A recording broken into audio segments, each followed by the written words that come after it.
At a time when uncertainty is reigning markets, another layer of risk has been added, which has increased volatility.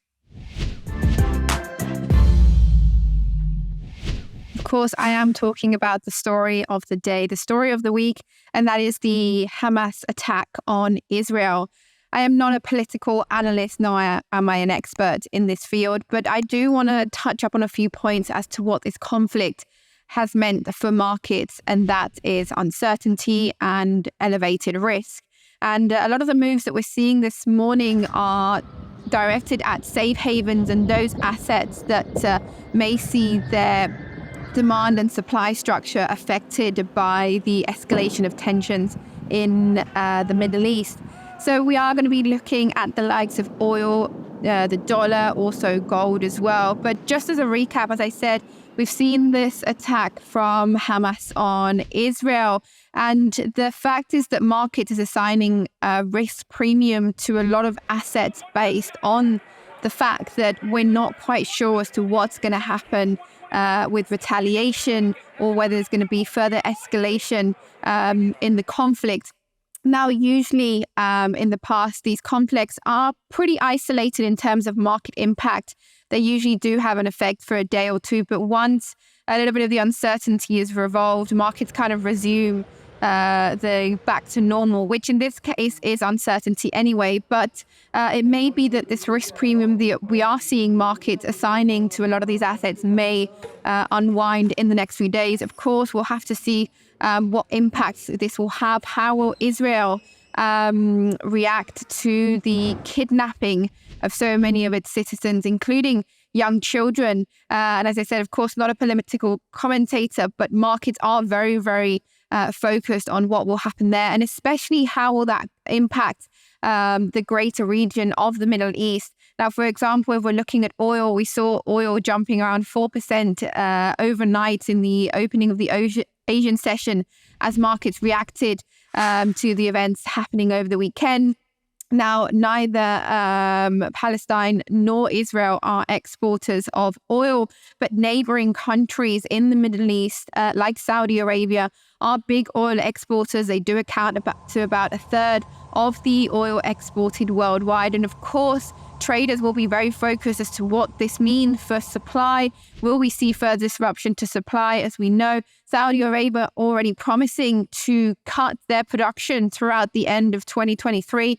Is this going to have any greater impact? So far, it looks like it's pretty isolated. But again, it's that uncertainty that is making markets assign a risk premium because we're not quite sure yet how this is going to evolve. So that is what we've been seeing with oil. We've also seen gold jumping up this morning at the open. Gold has been in a pretty descending trend for the last week and a half. Of course, investors now looking for a little bit of safe haven, which is why we've seen gold and also the US dollar picking up some momentum, less so in the FX space, but definitely with commodities. We have seen the precious metal picking up some demand, trying to break some resistance that it's been seeing along the way. But also talking about safe havens, something that has been traditionally seen as a safe haven is US Treasuries. But given the way yields have been moving recently, and if we're looking at what's been happening this morning in markets, we're not quite seeing that push towards Treasuries as a safer investment. Of course, we've seen a lot of developments since the COVID pandemic, but we know that with such a high debt ratio in the US and also the risk of government shutdowns and the debt ceiling being pushed back, essentially it does put the US at a greater risk of default. Whether that would happen or not, of course, that would mean a lot more systemic issues down the line. But the fact that the risk of default is greater, we've also seen a debt downgrade throughout the summer for US Treasury. So of course, that all impacting the view that investors have of US debt, and potentially that's why we're not seeing that push towards US Treasuries as investors are looking for safer places to put their capital. So far, it's been gold, a little bit of US dollar as well, but a lot of that momentum going towards oil because of that impact that it could have in the disruption of supply. Aside from this, I said, the norm pretty much right now is uncertainty. We saw some data out on Friday, the US jobs data actually coming in much higher than expected on the headline figure. NFP adding over 300,000 jobs in the month of September. I think estimates were for 170,000. So of course, a big gap there, that showing that picture of a more resilient US economy. Alongside that, we did see the unemployment rate being kept unchanged when markets were predicting it to drop slightly. So that is one contrast. And the other one, the fact that wage growth has also come down, average hourly earnings coming down minimally, but coming down nonetheless. And of course, that takes away a little bit of that pressure that the US economy continues to outperform. Of course, a lot of focus now is what's going to happen with the Federal Reserve, what's going to happen with interest rates. As we know, we may still see another rate hike before the end of the year, but markets are pretty much now set on wanting to know how long monetary policy will remain restrictive, how long will rates remain elevated and at these levels. And of course, this data, the fact that we have seen the jobs data showing a resilient economy, adds further fuel to the Fed's rhetoric that rates need to be kept elevated for longer. Talking about data on Thursday this week, we will have the US CPI data for September. Again, that is going to be crucial. As we know, the Fed is very data dependent, and so are markets. So, of course, traders will want to know what's happening with inflation. Now, a poll from Reuters is expecting a drop in headline CPI from 3.7% to 3.6%. Not the greatest drop, but definitely a move in the right direction after 2 months of rising inflation. That is, of course, after we saw CPI hit 3% in June. We have seen throughout the summer months prices picking up. So this would be the first drop in inflation in the last 3 months if it does come out like this. Also expecting to see core CPI coming down as well. So that is pretty much going to be the focus this week. There isn't much else on the calendar. So it's likely that from now until then, markets are going to be very, very dependent on these risk premiums being assigned to the escalation of geopolitical tensions. We have uncertainty with data. We have uncertainty with geopolitical events. So, of course, markets are likely to remain very volatile. So traders are advised to use appropriate risk strategies in their trading.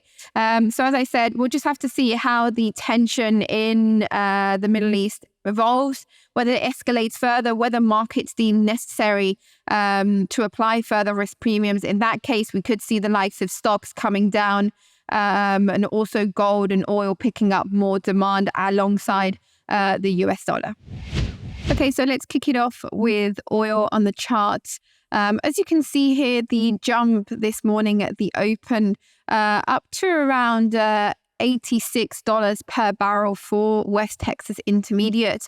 We haven't done a lot of that momentum throughout the European session. As I was saying, a lot of the time the impact or the immediate impact that we see in markets does get undone pretty easily once traders digest the longer term impact that a situation may have.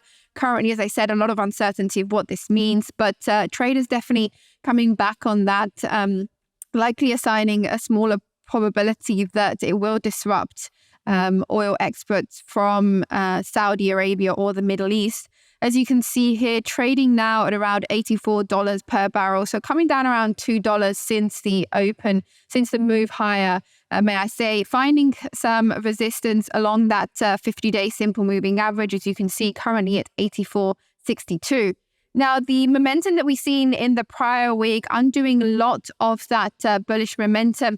In fact, the RSI had been traded the most overbought it had in a while. And of course, it deemed a little bit of a reset of those conditions. We did see that, in fact, as you can see, the RSI dropping below that mid-level and now coming to rest just above that oversold area. So not quite there. We could still have some further selling pressure coming in before markets deem this as a good opportunity to find new buyers. We may see a pullback deeper into that 200-day simple moving average, currently at 77.37. We are still a way away from it. Of course, the momentum that we see this morning pushing price away from that level, but we had actually entered a key area of confluence, resistance, turned support, turned resistance between 80.65 and 82.54.